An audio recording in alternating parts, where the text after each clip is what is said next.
up, y'all? Back again for another flipped video. Today we're going to be looking at medieval Asia and Africa. As the influence of China kind of spreads into Korea and Japan, we see new civilizations starting to grow there. And then we also see trade kind of dominating Africa, and that kind of characterizes the kingdoms that formed there.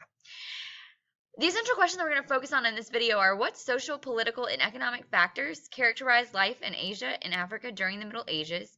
And was Mansa Musa really the richest person in the entire history of the world? Goldhog historians will analyze the effect that social, political, and economic factors had on Asia and Africa during the Middle Ages, and evaluate the extent to which Mansa Musa was the richest man in the history of the world. While you're watching, make sure that you're taking notes in Cornell or outline format, as we've talked about in class. It's okay if you need to pause or rewind the video in order to ensure that you're taking good notes and that you understand all the information. Make sure you're getting those bolded and underlined terms. In China, the Han Dynasty had collapsed, which had caused China to split into several rival kingdoms until Wen Di reunified China under the Sui Dynasty. Wen Di restored order and created a unified law code, kind of similar to the way that they were able to unify Europe under Charlemagne, and reformed the government. His greatest achievements by far was a canal that connected northern and southern China that he was able to use to help benefit for trade. When Wen Di was assassinated, a general and his army seized control and established the Tang Dynasty. Tang rulers established a capital in Chang'an, and they improved the government by requiring civil service exams. The Chinese were the first ones to start requiring these civil service exams that we now use in America today. During a civil service exam, people had to pass a written test in order to be able to work for the government. The Tang rulers also create a flexible law code that became the model for Japan and Korea. They expanded their empires and increased their exposure to other people by increasing the amount of trade across the Silk Roads, which are shown in the map above. The Song Dynasty came after the Tang Dynasty, and the Songs were famous because they were able to unify China again. They were also the most advanced government in the world. The Song created a capital at Kaifeng and restored a central government, reformed the government, and also reformed the civil service exam. The new exam tested prospects on Confucianism, which was the basis for Chinese government.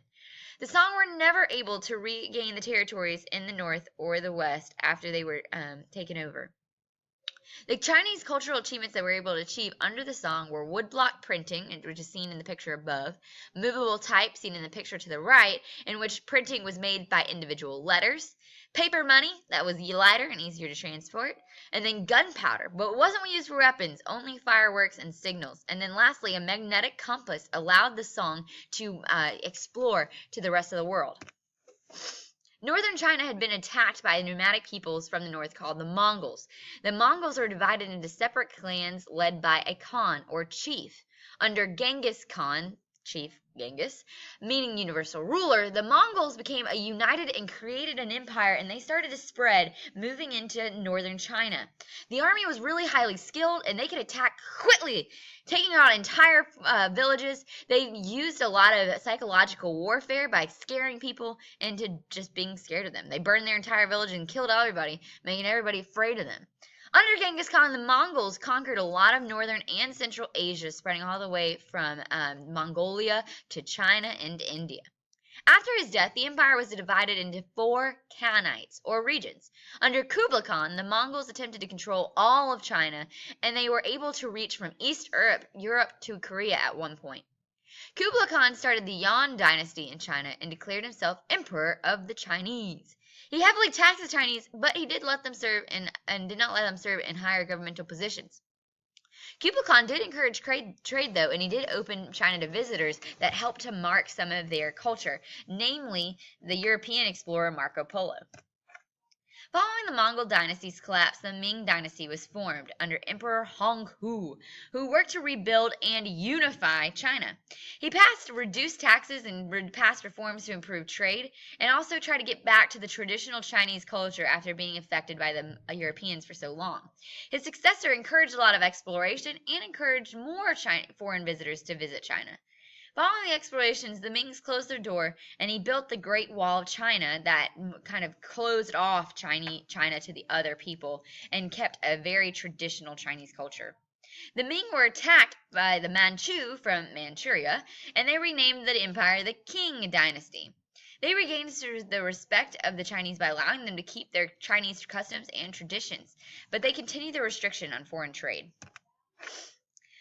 In the Middle East, the Ottoman Empire was established by the Turks in what is today modern-day Turkey in the 1300s. The location is strategically located between the Byzantine Empire, kind of in Rome, to the west, and the Muslim Empire in the Middle East, to the east. The Ottomans began to expand their empire by attacking the Byzantines to the west and parts of the Muslim Empire in the east. When they were able to take the Byzantine capital of Constantinople, they renamed it Istanbul, which is what it still is today, and they claimed the Christian city for Islam. Overall, the Ottomans ruled the conquering subjects with tolerance, but the non-Muslims, just like in the previous Muslim empires, did have to pay heavy taxes. The Ottoman Empire lasted all the way into the early 1900s, and we'll talk about them when we get back to World War I. The Safavid Empire was started by Persian Muslims who began building an empire that came in conflict with the Ottomans and the other Muslim empires in the Middle East. They're Shia, while the other Muslims were Sunni. Ismail, whose father was killed by Sunnis, wanted to seek revenge against the other Sunni Muslims and started taking a lot of victories against the Sunni Muslims. The Safavid Empire had a unique culture due to the blending of the Persian and Muslim influences, but they did encourage traditional products that were Persian, like Persian rugs. The Mughals grew in India. After the fall of the Gupta Empire that we talked about in ancient India, India broke into several small kingdoms that didn't really have a ruler. The Muslim traders appeared during this period and attacked the broken up kingdoms, creating a capital in Delhi. The Muslims allowed them to keep their traditional customs, but they also spread Muslim religion and culture through India. Babur founded the Mughal Empire, which became known for its wealth and power. After he died, Akbar took the throne, and he was able to unify the Indian Empire through religious tolerance. He abolished taxes on people of different faiths and encouraged discussion between people of different religions to start talking to one another about what they believed. After Akbar died, Jahangir, his son, became the ruler and continued that policy that he did before. Jahangir's son, Shah Jahan, also encouraged art and learning. You're very familiar with Shah Jahan because he was the one who built the Taj Mahal, seen above, as a tomb for his beloved wife. But as the Shah Jahan died, Aurangzeb expanded the Mughal Empire to its greatest size ever.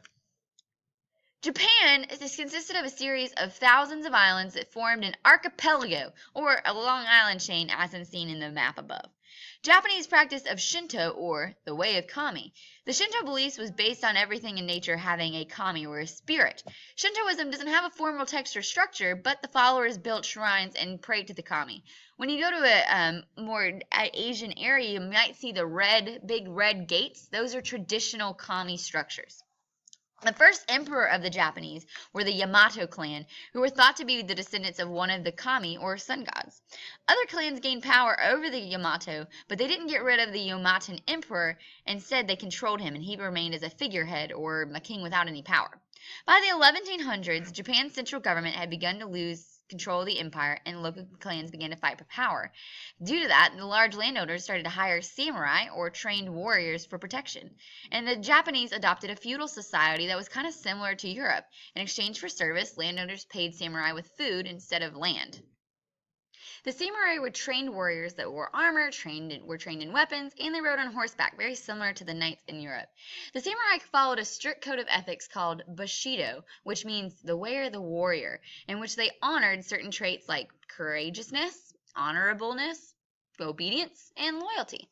Many samurai adopted Zen Buddhism that had come from China and stressed discipline and meditation as a way to focus the mind and gain wisdom. After years and years of warfare, Japan was finally united by the Tokugawa family, who became the shogun, or generals of Japan. The emperor of Japan was still acting as like a figurehead and had no real power. The shogun ruled in the emperor's name. During Tokugawa rule, agriculture rose, population grew, economic activity increased, but under them as well, feudal society became more rigid. In the picture to the right, you can kind of see the emperor was at the top, then the shogun, and then the daimyo, who were the landowners, and then they were protected by the samurai. At the very, very bottom were the peasants, artisans, and merchants. The Korean peninsula lies southwest of China and just northwest of Japan, leaving them open to invasion by the Chinese and Japanese. It's kind of a peninsula, so it sticks out of the side of Asia. The first Koreans were nomadic and traveled in clans that formed their own culture. The Chinese defeated these nomadic tribes and shared Confucianism with them, so a lot of the Korean culture was influenced by Chinese culture. The Goryeo dynasty in Korea continued some of the Chinese practices, but they also tried to develop a distinct Korean identity. Their society was sharply divided between the nobility and then the rest of the people. Africa! Africa's largest site has contributed to the large variety of cultures that emerged since civilization began. Each section of Africa has its own climate and then provides different resources for the people who live there, which greatly shaped their culture. Northern Africa is dominated by the Sahara Desert, while Central and Southern Africa is characterized by the plains that are called the savanna. In the early phases of their history, a lot of Africans lived as hunter-gatherer and kind of nomad people. Their villages were based around their clans and families with a very strict division of labor between men and women. As a whole, they were animistic, meaning that they believed that bodies of water, animals, trees, and other natural objects had spirits. They didn't develop a system of writing, but rather passed down histories and stories through oral traditions. After the Iron Age, the Africans began to migrate through the rest of the continent, sharing their culture, beliefs, and languages, and the Bantu language formed that was shared between southern and eastern Africa and created a more common culture. Some of the African kingdoms that we're going to talk about, Aksum was the kingdom developed in East Africa that controlled trade along the Red Sea. It was one of the richest of the kingdoms in East Africa because it was a center of trade for many luxury goods like frankincense, ivory, and gold. It was a Christian nation, but it became Muslim after it was invaded by Muslim invaders. Ghana on the west coast of Africa, complete opposite of Aksum, didn't have access to the sea, but it became a trading empire because it was located so close to the Sahara Desert. They used camels in order to cross the Sahara and trade with the other African kingdoms. The thing you need to know about Ghana is that they controlled all of the gold and salt trade, and they taxed the gold and salt, and that brought their empire a lot of wealth. After Ghana declined due to Muslim invaders, Mali rose to power, expanding the empire from the Atlantic Ocean back to Ghana. Mali reached its height under ruler Mansa Musa. He gained most of his wealth, again, by taxing the gold salt trade.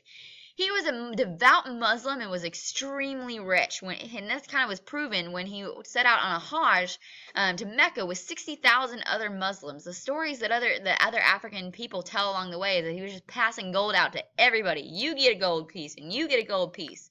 When he returned, he built a lot of large mosques and schools and libraries that shared a lot of Islamic learning in Timbuktu, the capital. One of the last ones that came after Mali was the Songhai. The Songhai were traders along the Trans-Saharan trade route as well, but they were Muslim. They were also Muslim. As you finish the video, make sure that you're reading back over your notes and you have all the necessary vocabulary that appeared as bolded and underlined terms during the video. Thank you for joining me for this video, and we'll see you in class.